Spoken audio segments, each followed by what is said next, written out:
السلام عليكم، ازيكم؟ عاملين ايه؟ يا رب تكونوا بخير وباحسن حال. تعالوا بقى نعمل تورتايه كده خفيفه او كيكه كده هنزوقها بكريمه. يعني هنعمل حاجه بسيطه جدا في البيت. الكيك ده كيك السبونج او الكيك الاسفنجي. هنعمله في البيت بطريقه سهله جدا جدا. تقدري بقى تزوقي التورته زي ما انت عايزه. تقدري تعملي 2 كيكه وتعملي تورته عاليه زي ما عملته معاكم كذا فيديوهات كده موجوده عندي في القناه. عملت معاكم التورت كده جامده جدا جدا صراحه. بس انا كان جايلي ضيوف وكنت مستعجله جدا، حتى ما سقعتش كويس في التلاجة الكيكه. فكنت عايزه اعمل حاجه حلوه، فكان متوفر عندي الحاجات دي، فعملتها كيك كده سريع مع شاي كده. عايزه اقول لكم بجد كان طعمها حلو جدا، مع اني يعني عملتها بسرعه جدا جدا. بصوا بقى الجمال، بسم الله ما شاء الله. عايزه اقول لكم الكيك اسفنجي وهاشش، حلو قوي قوي. يلا بينا بقى نسمي بسم الله ونصلي على الرسول عليه افضل الصلاه والسلام، ونشوف طريقه الكيك السبونج السهله دي. وعايزه اقول لكم التورتيه سهله وخفيفه. اي حاجه موجوده عندك تقدري تزوقي بيها، ولو ما عندكيش تزوقي بيها شويه كريمه كده تحطيها وصوص شوكولاته برضو هتبقى جميله. عندي هنا حوالي 4 بيضات، حطيت عليهم نص كوبايه من النشا، حطيت عليهم فانيليا، نص كوبايه من السكر.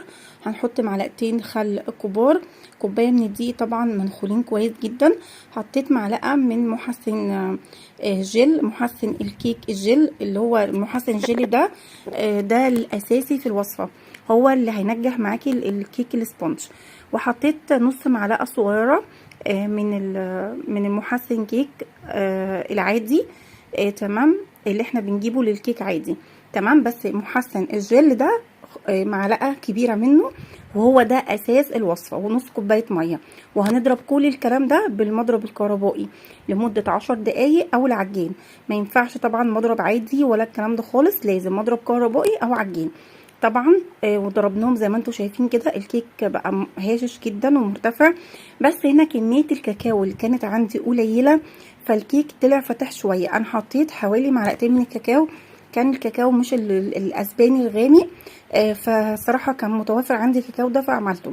طبعا حضرتك تقدري تعملي كاكاو الاسباني الغامق، هتحطي 3 معالق منه، هيطلع الكيك شوكليت، هيبقى غامق قوي، بيبقى طعمه تحفه جدا جدا. ادي الكيك طلع معايا، انا عملته بالستيك كده شيش طاووق، وحطيته طبعا في ورقه زبده، تمام. وحطيتها على درجه حراره 180 في رف اسطواني. ما خدتش حوالي معايا نص ساعه كده زي ما انتم شايفين. طبعا بشيل الوش اللي فوق ده، تمام. وبقسمها بقى نصين. بصي هي ممكن تتقسم 3، بس انا قسمتها 2. عايزه اقول لكم طبعا كان جالي ضيوف وكنت مستعجله جدا، وكنت لازم ان انا عايزه اخلصها بسرعه جدا جدا. عايزه اقول لكم طبعا الكيك طلع فاتح شويه زي ما قلت لك. تقدري تحطي الكاكاو الاسباني الغامق 3 معالق. انا ما كانش متوفر عندي غير الكاكاو الفاتح فحطيته، تمام. عملت بقى الكريم جانتيه. طبعا الكريم جانتيه بنحط كوبايه من الكريمه على نص كوبايه من الميه المثلجه او اللبن المثلج، وربع كوبايه من السكر البودره حسب الرغبه. جبت بقى كده كان عندي شوكليت شيبس وصوص شوكولاته، حطيتهم في النص كده، تمام. اللي كان موجود عندي بصراحه انا عملته. تقدري بقى انتي بتبقي ناويه بقى عايزه تعملي تورتايه زي ما عملت معاكم في الفيديوهات قبليها، بقى ببقى ناويه اعمل تورتايه، فبجهز بقى، بجيب بقى، بنزل عند مستلزمات الحلويات، بجيب الزواق اللي انا عايزاه اللي هزوق بيه. بس طبعا عشان الناس دي فاجئتني وناس غاليه عليا وبقالهم كتير ما جوش عندي، فكنت لازم اعمل لهم حاجه حلوه يعني. فطبعا اللي موجود عندي انا اتصرفت فيه وعملته.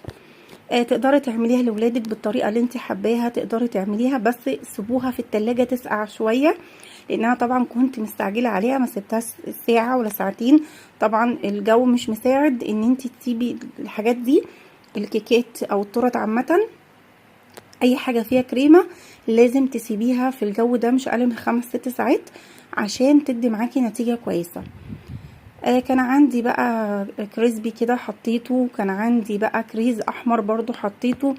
قعدت ادور كده في التلاجة، في عامله جنب كده لركن الحلويات، الحاجات البواقي اللي بتتبقى عندي لما بعمل اي حاجه يعني.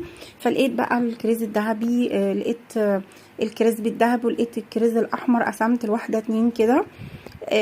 بس. وكان عندي فراوله، كنت جايبه علبه فراوله من السوبر ماركت عندنا، كنت جايباها كده. طبعا الموسم مش بتاعها يعني، بس ما علينا، لقيتها فجبتها بقى، عملتها في الشوكولاته وحطيتها. وجبت كيوي كان موجود عندي فحطيته.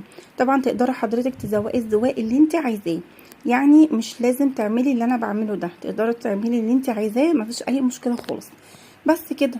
اهم حاجه في الكيك السبونج طبعا لازم تعمليها قبليها بيوم، او لو عملتيها الصبح تسيبيها بالليل. بس طبعا انا ما كانش اقدر ان انا اسيبها، فانا اشتغلت فيها نص ساعه واشتغلت فيها على طول، ما سبتهاش. والكريمه زي ما انتم شايفين كده ما كانتش ماسكه نفسها خالص، لان انا كنت بعمل كل حاجه بسرعه. بس بجد في الاخر ما شاء الله طلعت حلوه واتاكلت كلها، ما فيش حاجه اتثبت منها، وطلعت جميله وخفيفه وبسيطه. اتمنى الفيديو يكون عجبكم ونال اعجابكم، واشوفكم على خير ان شاء الله في فيديو تاني باذن الله. واتمنى دعوه من قلبكم حلوه كده ليا، واشوفكم على خير ان شاء الله مع اكلات ماما زوزو. ما تنسونيش من السبسكرايب واللايك والكومنت الحلو اللي زيكم. اتمنى يكون الفيديو بسيط وخفيف كده يكون عجبكم، واشوفكم على خير ان شاء الله. السلام عليكم.